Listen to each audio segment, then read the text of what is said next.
Mabilisan lang pong live ito, mag-update lang tayo.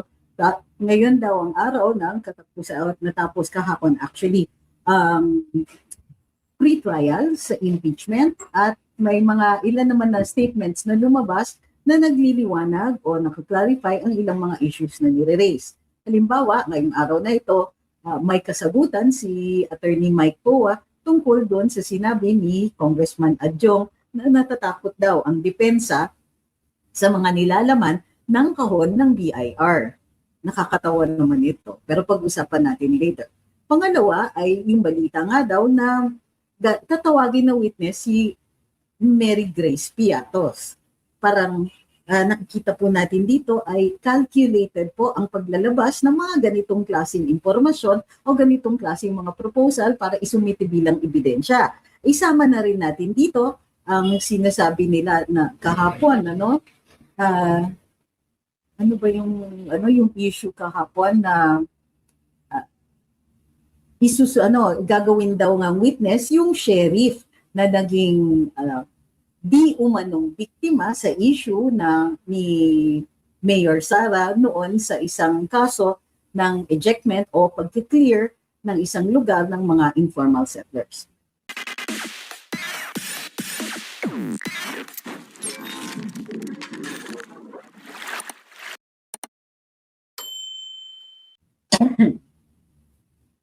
Bago po tayo magpatuloy, huwag po natin kakalimutan mag-like, lalong-lalo na lahat ng mga nandito sa red at blue apps, and share po. Malaking tulong na po yan, tinutuloy namin, malaking suporta yan para sa amin dito. Okay. Pagkatapos natin ma-discuss ang mga updates dito sa impeachment, maaari na rin po tayong tumanggap ng katanungan tungkol sa ibang mga topics. So kung handa na po ang lahat, itutuloy na po natin. So tingnan po muna natin ang reaksyon ni Attorney Mike Poa ukol dito sa sinasabi ni Congressman Adjong na di umano'y natatakot ang depensa sa mga nilalaman ng BIR box. Ilagay lang natin po dito sa screen. Galing sa GMA News. Ito ang statement ni Attorney Michael Poa on Representative Zia Adjong's claim that the defense team is afraid, quote-unquote, of the BIR box. Ano ba itong BIR box? Ito ay prinisinta bilang ebidensya doon sa, ano bang tinatawag dito? Sa pagdidinig doon sa Committee on Justice sa determination of probable cause, sufficiency in form and substance, at saka sufficiency of evidence. So dito, prinisinta yon pero hindi po nila binuksan ang box ng BIR. Ang nilalaman daw nito ay mga tax returns di umano ni VP Inday and or ang kanyang asawa na si Attorney Man Scarpio. Bakit hindi binuksan? Hindi yan binuksan dahil ang mga tax returns ay tinaguri ang confidential yan. Ang nakakapagpakuha lang niyan ay ang mga, usually it is the Court of Tax Appeals o kaya ang ibang hukuman for other crimes kung ito ay gagawin ng bilang ebidensya. So court order ang kailangan dito. Hindi po maliwanag kasi ang power ng Committee on Justice na mag-issue ng mga subpoena para makakuha ng ebidensya. Dahil nga, ang pag-i-issue ng subpoenas ay usually ukol o tungo sa proceedings na nasa hukuman. Gayunpaman, nag-order ang Committee on Justice of production ng mga alleged bank records na ang testigo ay ang AMLC na executive director na bagong appoint. Hindi inilabas ang mga dokumento doon sa bangko dahil nga hindi maliwanag ang power ng Committee on Justice mag-issue ng mga subpoenas, lalong-lalo na para sa mga confidential documents katulad ng tax returns at ng bank records. Challenge naman yung testigo, we expect na i-challenge ng depensa ang mga ito. Gawa nga ng hindi dapat nakakakuha ng certain evidence kung hindi malalampasan yung karapatan ng akusado or ng respondent to privacy.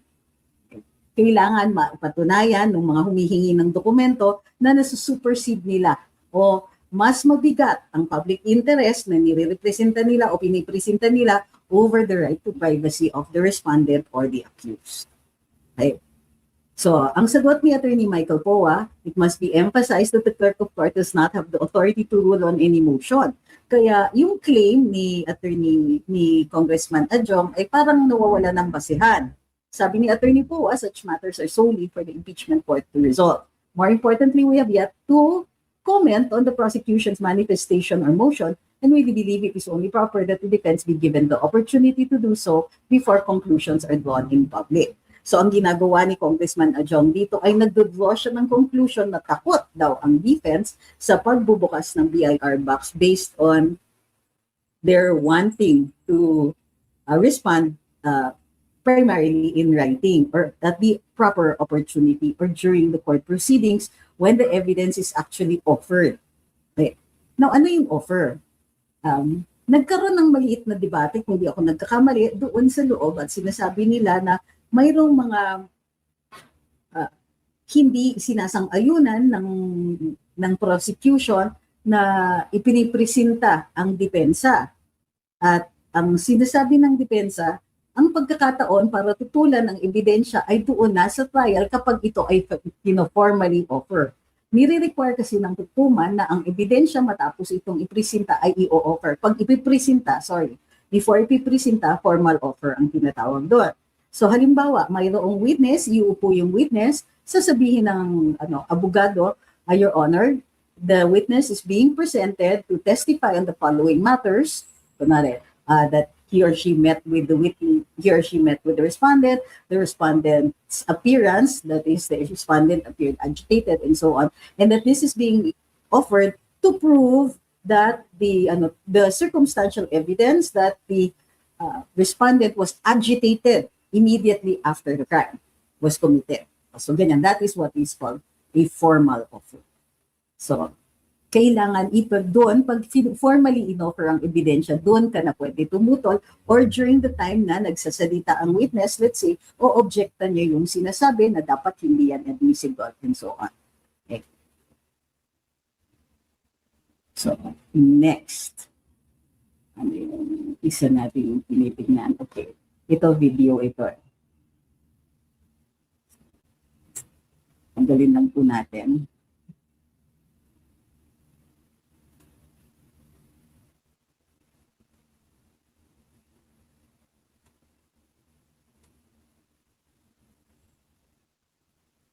Yes, sige. Sir, nakalista si Mary Grace Llaros at si dating Ombudsman, Deputy Ombudsman Carandam as witnesses ng prosecution. Anong implication nun sa inyo and anong gagawin? Wala naman po. Sa amin naman po, yan naman prerogatiba ng prosecution kung sino yung mga witnesses sila. So definitely if they're presented, we will be ready to cross-examine them. Meron dito sa BIR. We will be filing po yung aming official and form. Yes, sige. Sir, nakalista si Mary Grace Llaros at si dating Ombudsman, Deputy Ombudsman Carandam as witnesses ng prosecution. Anong implication nun sa inyo and anong gagawin? Wala naman po. Sa amin naman po, yan naman prerogatiba ng prosecution kung sino yung mga witnesses sila. So definitely if they're presented, we will be ready to cross-examine them. Meron dito sa BIR. We will be filing po yung aming official and form. Yes, sige. Sir, nakalista si Mary Grace Llaros at si dating Ombudsman. Okay. So yan ang response ni Attorney Mike Poa doon sa mga katanungan tungkol sa mga witnesses na ipipresenta. So anong ibig sabihin nito? Well, may mga katanungan kasi ang media na wala pa sa oras. May mga gusto silang tanungin na hindi pa nararapat kadalasan para sa i-explain o even ipresenta ng depensa doon sa media. Ang tamang pagkakataon yan ay ipresenta ang mga ebidensya in the course of the trial. Kasi kung uunahan, pasensya na po. So ulitin ko yung huling sinasabi natin. Ang sinasabi naman, ang standard na kasagutan naman ni Attorney Mike Poa pagdating sa mga katanungan ng media ay may tamang panahon para ipresenta yung mga ebidensya na yun. Alam niya, sinasabi naman niya na alam niya na gusto ng media na maka-advance notice o kaya meron silang mga storya tungkol doon sa mga parating na ebidensya. But so far, ang mga storya nila ay tungkol doon sa mga sinasabi ng mga nasa prosecution. At yun ang dapat natin tutukan din. Bakit ganyang kaingay ang prosecution? Marami tayong naririnig na mga komento katulad ng komento halimbawa ni Congressman Adyong. Now, and then the day before, may mga ano pa na si Mary Grace Piatos nga daw ay ipipresenta bilang witness. So, bakit? Bakit natin pagtutuunan ng pansin ito? Ito ay dahil this is a form of affecting yung audience, yung affecting tayong mga nanonood. Nagpo-provide sila ng na alam nila na excited ang taong bayan dito sa mga proceedings na ito, gustong talagang makita. So nagpo-provide sila ng mga patikim and all that. Pero yung mga patikim nila ay syempre killing doon sa kanilang side. Kung normal ito na proceeding sa harap ng hukuman, medyo dangerous kung ginagawa nga ito ng prosecution. At dahil nakakaapekto ito sa mga tao para ka nang nag-a-argue ng inyong kaso or nagkikriticize ka doon sa inyong kalaban pero hindi mo ginagawa sa harap ng hukuman kung saan andun yung tunay na paglilitis.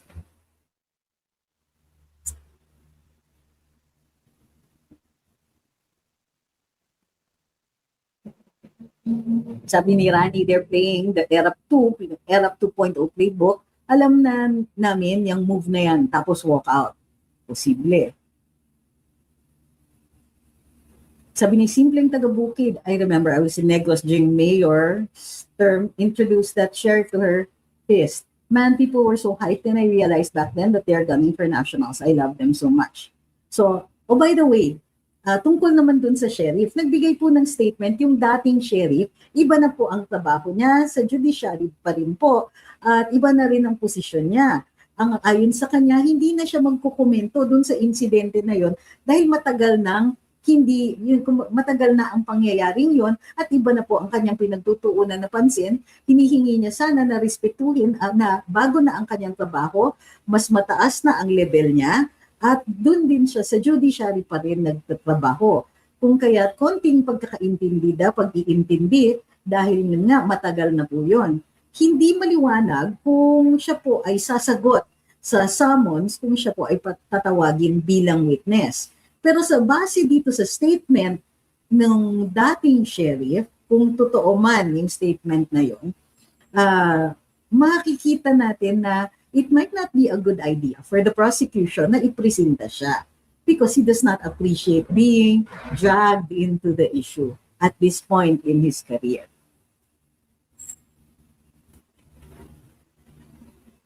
Okay? O ibang katanungan. In the meantime, i-review po natin ang impeachment itself. May 4 na articles of impeachment dito. So, isa-isahin po natin para maalala po natin. At pagdating na, I understand next week po, ay mag-uumpisa na po ang pagpipresenta ng ebidensya on the part of the prosecution. Article 1 of the impeachment complaint, articles of impeachment is about questions on confidential fund usage. Ang core allegation dito ay betrayal of public trust ayon sa prosecution and malversation concerning the alleged misuse of over 600 million in confidential and intelligence funds. Yung 600 million na yon ay galing both sa DepEd, di umano, at sa Office of the Vice President. Pinagsama na po nila ang mga values. Article 2 ay tungkol sa unexplained wealth. Ang allegation dito, graft, corruption, and failure to adequately disclose assets under the pursuant to the 1987 Constitution. Ayon sa prosecution, may mga omissions at discrepancies doon sa kanyang SALN, sa Statement of Assets, Liabilities, and Net Worth, kasama yung mga financial holdings na di umano'y disproportionate daw sa kanyang lawful income. Dahil, if I understand well, dito yan sa pagka-mayor pa niya, karamihan. So dahil ang nakikita nilang gains ay during the time na mayor siya. And kung matatandaan po natin, may allegation doon na kumita siya ng something like 80 million in 19 years. Interesting yan. Of course, meron din issue dyan na posibleng i-release ng depensa tungkol sa pag-a-allege ng mga actions that do not pertain to her occupation of the office of the Vice President. Pangatlong article of impeachment, bribery of the Department of Education officials. Ayon doon sa reklamo, may direct bribery at corruption daw nung siya ay DepEd Secretary, at ang mga testimonya at mga admissions na nanggagaling di umano sa mga DepEd officials ay tungkol sa pagtatanggap ng mga envelope na may pera o allowances di umanong nanggagaling sa kanyang opisina para daw for the purpose of clearing yung kanyang procurement or for administrative hurdles. This is a polite way of saying, baka tungkol ito sa mga, ano ba yan, bids or other forms of procurement. Of course, the last one, Article 4, are yung grave threats laban kay Pangulo at ang kanyang pamilya. At ang sinasabi ng prosecution dito, ito ay culpable violation of the Constitution, high crimes, and destabilization. Hindi ko po alam kung saan nanggaling yung term na destabilization dahil hindi naman po ito considered na offense pursuant to impeachment.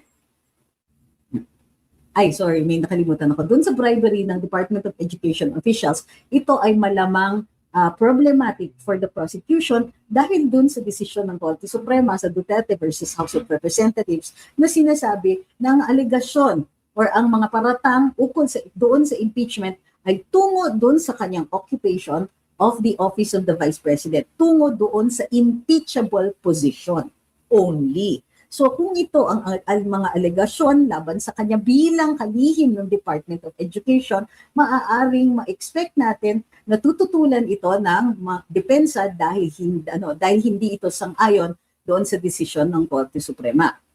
Sa Article 4 naman, yung culpable violation of the Constitution, high crimes and destabilizations, tungo dun sa alleged threat niya laban sa pamilya, ito ang pinofocus nila ay yung supposed rant niya, kung saan sinabi niya na siniguro niya na mapapahamak ang Pangulo at ang unang ginang at si dating House Speaker Martin Romualdez kung may mangyari sa kanya. So, yan po ay pagbabalik tanaw lang po para maaalala natin kung ano ang mga aligasyon dito, ano yung mga articles of impeachment, at kung ano nga po ang i-expect natin pagdating dito sa impeachment proceedings. Mga katanungan po tungkol dito sa ating diniscuss, kung mayroon pa po. Check natin. Dito po ba sa Black App, mayroon po mga katanungan? Sabi ni Brad X, posible po ba ma-impeach si VP Sara? Na-impeach na po siya kasi ang ibig sabihin ng impeachment ay yung finding ng probable cause doon sa House of Representatives. Ang hinaharap niya po ngayon ay impeachment trial. Actually, it's a trial in the Senate to determine kung siya po ay matatanggal at mapaperpetually disqualified.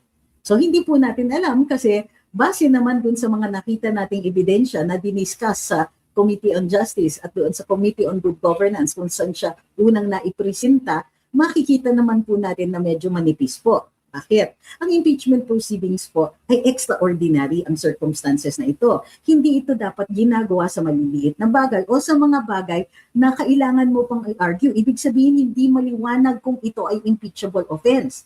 Kung ito ay nag-warrant ng pagtatanggal ng isang opisyal na may mandato, malaking mandato na ibinoto ng taong bayan. Ang impeachment proceedings, lalong-lalo na for a person who is an elected official, hindi yan basta-basta pinapasok. Ito ay kailangan mabigat ang paratang, mabigat ang ebidensya. Dahil tumataliwas ang mga nang i-impeach sa kanya or nang nagpapatanggal sa kanya, tumataliwas o kinukontra ang mandatong binigay sa kanya ng mga botante. So, hindi natin masasabi talaga. Wala tayong bolang kristal eh. Pero yung tinatanong niyo, posible, of course, anything is possible. Pero ang pinakamalaking balaki dito o pinakamalaking hadlang sa pagpapatanggal kay VP Inday ay yung 16 vote requirement out of 24 senators.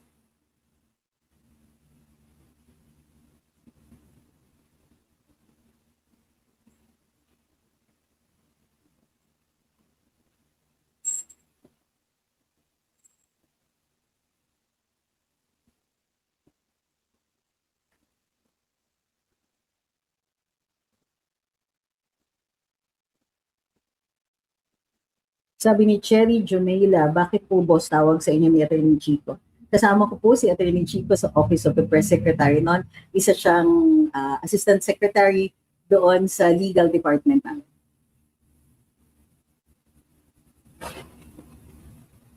Maraming salamat kay Kimwell, kay Jake, kay Edwin, kay Lando Passion,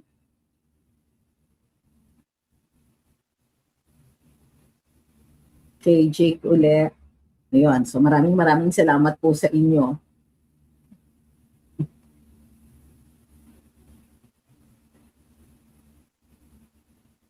Kailan uli guesting ni Attorney Chico sa The Spokes? Siguro sometimes mga once a month, ganun yung ang pagpapatawag. Binibiro nga kami ni Attorney Ed Chico, sinasabi niya yung mga tipong, pag wala na kayong ibang makuha, ako yung kinukuha ninyo.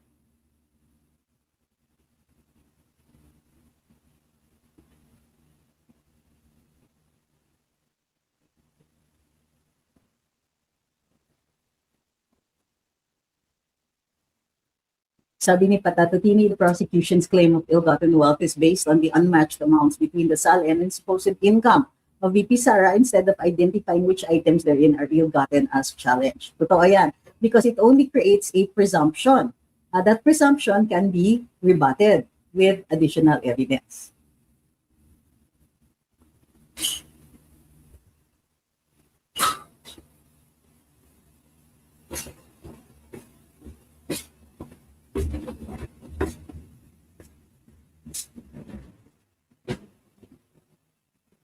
Sabi ni It's Fudge, gusto ko yung tawa ninyo ni Sir Nani nung andun si Attorney Chico, yung tungkol sa 15 is below 16.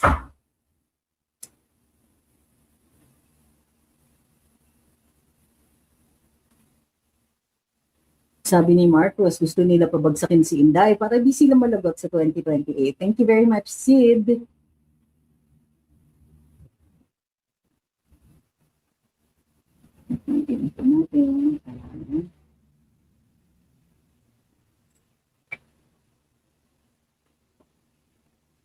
Okay, next.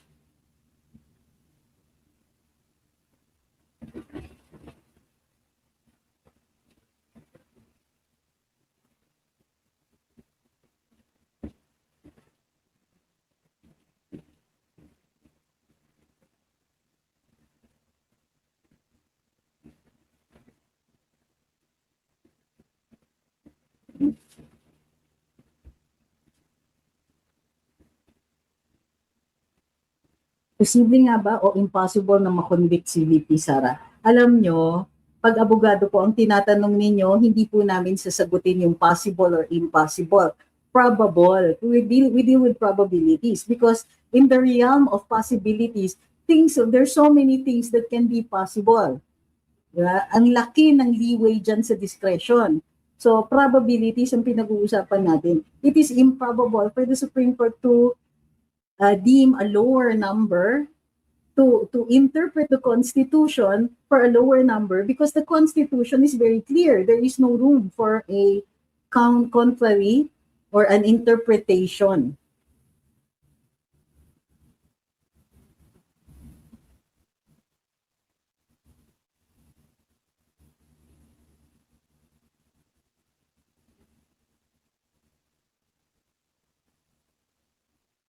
Sabi ni Joel Ramirez, sa loob ng halos 6 na taon, impeachment lang ni Sara ang inatupag ni BBM. That's a good point. Sabi ni Ma'am Marilyn, good evening po. Di ba po sabi nila walang record sa PSA si Mary Grace Piatos ngayon? O yun na nga eh. That's a good point, Ma'am Marilyn. Kung hindi pala nag-exist si Mary Grace Piatos, paano siya maipipresenta bilang witness?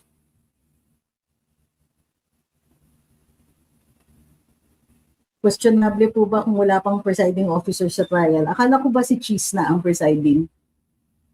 Kailangan po yatang i-elect yung presiding officer kung hindi si Win Gatchalian ang dito. Thank you very much kay Sir Jake.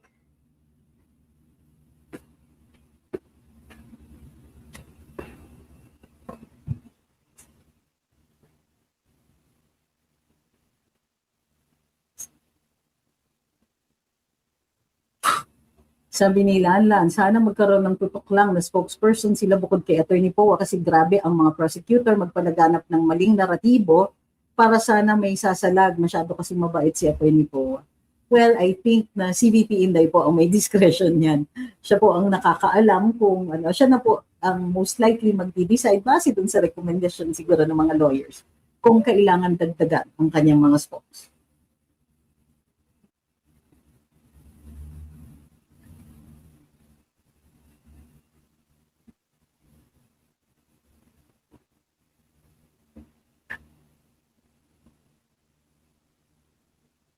Posible nga ba o hindi? Sabi ni Chair, pag na-convict si VP, matatanggal nga po ba siya agad sa pagka-VP? Depende po yan kung may available pa na remedy such as an MR or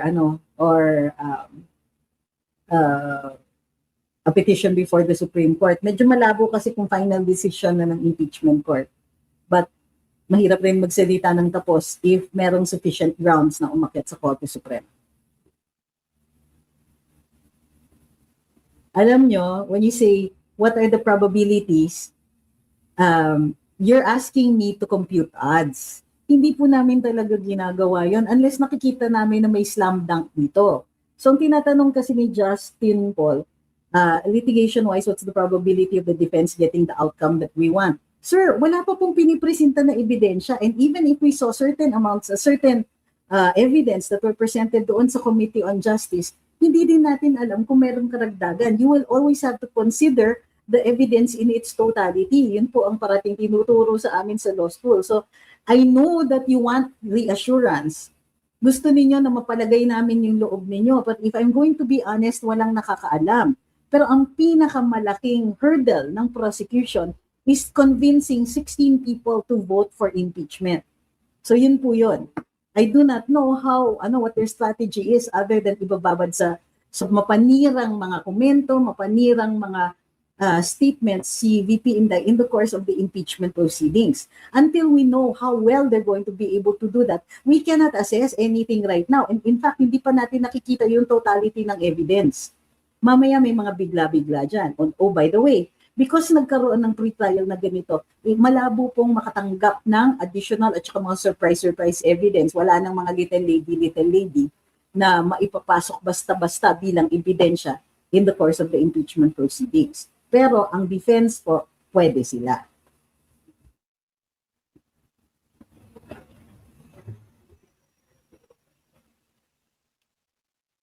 Sabi ni Kiko, kasi attorney, pag pinagkasunduan nila na sige, bumoto kayo para ma-acquit ninyo si Inday 8 votes, 9 votes po.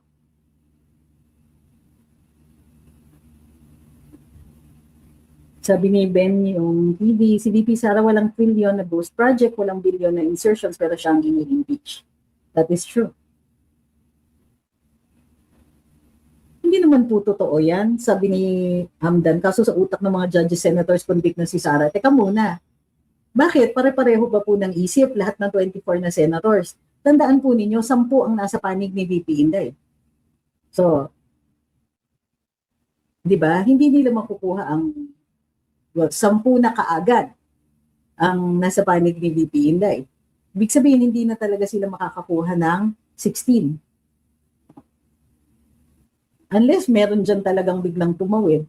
So, it isn't even about whether or not these people think she's guilty or not. Tandaan po ninyo, hindi ito simpleng paglilitis. Ito ay political proceedings. And it isn't about whether they believe it or not. It is whether it fulfills their political objectives or not. So, okay, yung mga katanungan ninyo, posible po bang mabutasan? Posible po bang maganito? Mabigat ba ang ebidensya? Until makita natin po yung kabuuan ng ebidensya, until maipresenta yung SAL ni VP Inday, hindi po natin masasabi yan. Kung gusto ninyo ng honest na kasagutan, kasi pwede naman ako mag-invento or pwede ako mag-guess. Pero I think ang hinahanap ninyo ay assurance. Kasi kahit kahapon, sa press conference, sinasabi talaga ni Attorney Mike Poa, unang-una, kung tinatanong ninyo kung anong ebidensya ang ipipresenta namin, ipipresenta nila yan during the trial and at the right time. So kahit humingi ang media ng kasagutan tungkol sa mga strategiya nila at saka depensa at saka sa ebidensya nila, hindi po talaga niya pwedeng ibigay. So dahil hindi natin maririnig yan sa media before they are presented, hindi po namin mabibigyan kayo ng assurance tungkol sa ebidensya. Ang nakikita nga natin, at uulitin ko ito for the benefit of the latecomers, kapag hindi umabot sa 16 affirmative votes to remove VP Inday, she will not be removed. Yun ang hurdle na kailangan maitalon ng prosecution. Sabi ni Senior tungkol kay Mary Grace Piatos, baka mag-motion ng prosec na ilahad kung sino si Mary Grace Piatos. Ano po?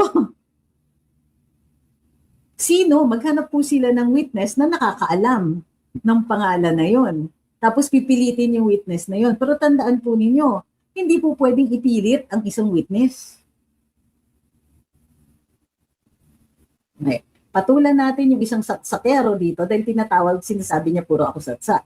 Sabi ni Rodel Novemar, ang galing mo pala, dapat naging abogada ka ni Sara, dami mong satsat, palpak naman lahat ng idea mo. Yan ang naging palpak ang idea ko. Nasaan ang ebidensya mo at nakikinig ka ba dito araw-araw? Kung hindi ka naman nakikinig, hindi ka naman follower or anything like that, wala kang ebidensya at wala kang data. Pangalawa, kung meron man, at sana ilahad mo na lahat yan para masagot natin. Imbis na nandiyan ka lang and from the safety of your relative anonymity and very bad profile picture, then you're simply just trying to insult me without actually doing any serious work about it. Sir, sa totoo lang, ang swerte mo pinatulan kita kasi you're actually not saying anything worthwhile.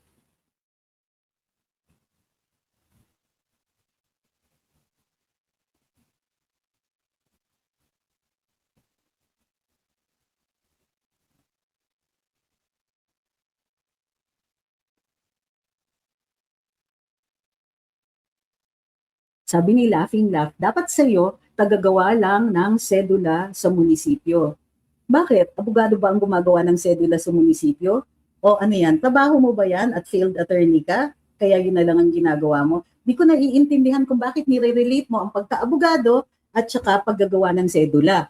Number 1. Number 2, abogado ko, may kliyente ako, hindi ko lang nilalahad. Hindi nyo na alam kung ano yung practice ko at hindi nyo rin alam kung ano ang mga pinag-aaralan ko. Bukod pa dyan, hindi nyo pa nakikita yung resume ko at hindi nyo alam kung ilang beses na akong tinawag sa Senado para magbigay ng expert testimony on criminal cases. In fact, doon sa, kung di ako nagkakamali, 16th Congress, pinatestigo ako tungkol sa Dangerous Drugs Act. Bukod pa dyan, before that, nagbibigay po ako ng expert testimony tungkol sa pag-update ng court-martial proceedings.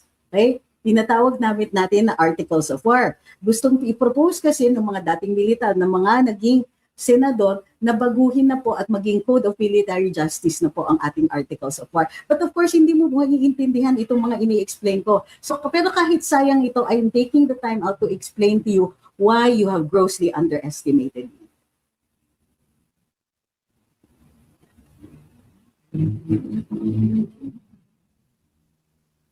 Mga nagko-comment ng iba, basta lang makapanira sa'yo, ma'am, mga wala namang alam sa buhay mo. Totoo yan. So, one of these days, ipapakilala ko kayo sa mga kliyente ko pag pwede nang i-reveal yung kanilang mga kaso. But until then, bakit ko naman ilalabas?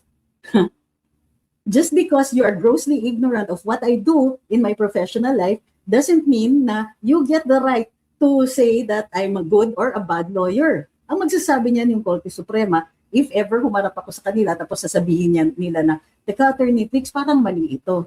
And oh, by the way, there was at least one occasion na may ibang abogad ang humarap sa Korte Suprema sa isang mahalagang kaso on heritage, tinanong ng justice, why is Attorney Angeles not the one appearing here? Bakit ikaw? So, that will also indicate to you kung ano yung ibang specialization ko sa larangan ng batas. Alam mo, huwag kayo kasing magtatanong ng mga ganyan. Nagkakaroon tuloy ako ng pagkakataon na iyabang yung resume ko, which I never do in a normal day. So, sige, gusto ninyo na, na ma-promote ako, go lang.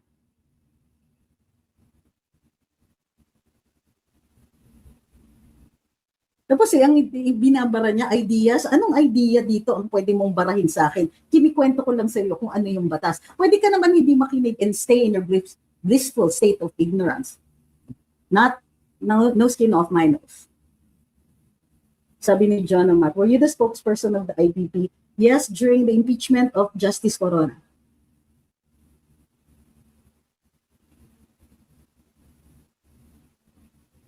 Sabi ni Ma'am Ola, goodness, itong mga trolls, mahiya nga kayo, tinutulak na nga si attorney na tumakbo sa Senado. Ganyan lang comments ninyo sa bagay, yan lang kaya nyo. I am very, very sad for the people who pay your salaries because they clearly are not getting their money's worth.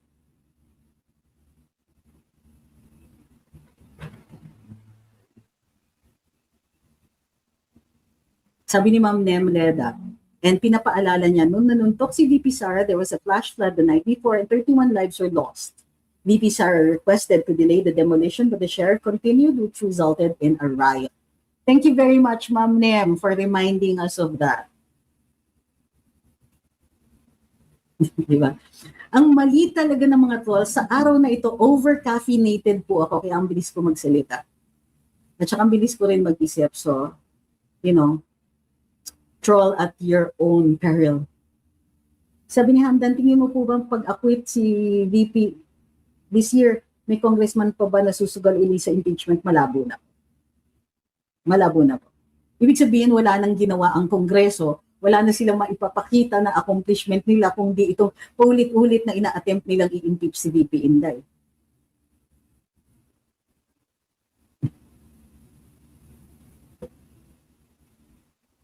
Sabi ni Shukran, kapag ba nakalagay na sa libro yung batas, bawal ng baguhin ng mga lawyers. Kapag na-publish na po. Opo, o sige. Di ba alam natin kung paano yan dumadaan sa Kongreso, pipirmahan ng Presidente, ipapublish yan, becomes effective 15 days after publication. So pagkatapos nun, magiging ano na siya, batas na siya, and executable na po. Sabi ni Cherry, kulang sa spokesperson, ikukunin kang spokes, wala bang komplikado sa billionaire show mo? Saka na natin po isipin yun, only in the remote possibility that that happens. Pero sa tingin ko, mas mataas yung possibility, yung probability na manalo ako ng sweepstakes na 100 million bago po mangyari yun.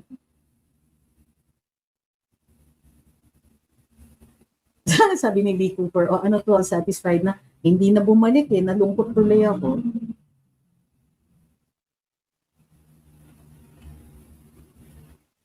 Bawal ba i-revise? Depende sa sitwasyon na pangyayari. Yes po.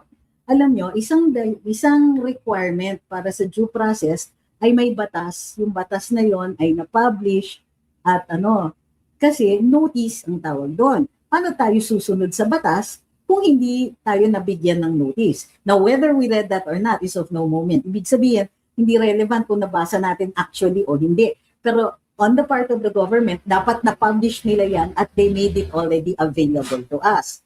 So kung papabago mo nang ipapabago at hindi magkakaroon ng notice ang mga tao, or dahil every so often you change the wording of the law, it means na marami pong tao ang hindi makakaintindi or hindi nila malalaman kung ano yung current state ng batas. If you can change it at will, anytime, walang notice tayo. So we will not know what the law is. Hindi natin alam kung ano ang susundin natin. So hindi basta pwedeng inire-revise ang batas. Kaya nga po dumadaan yan sa mahabang proseso, pinag-uusapan, pipirmahan, tapos ipapublish.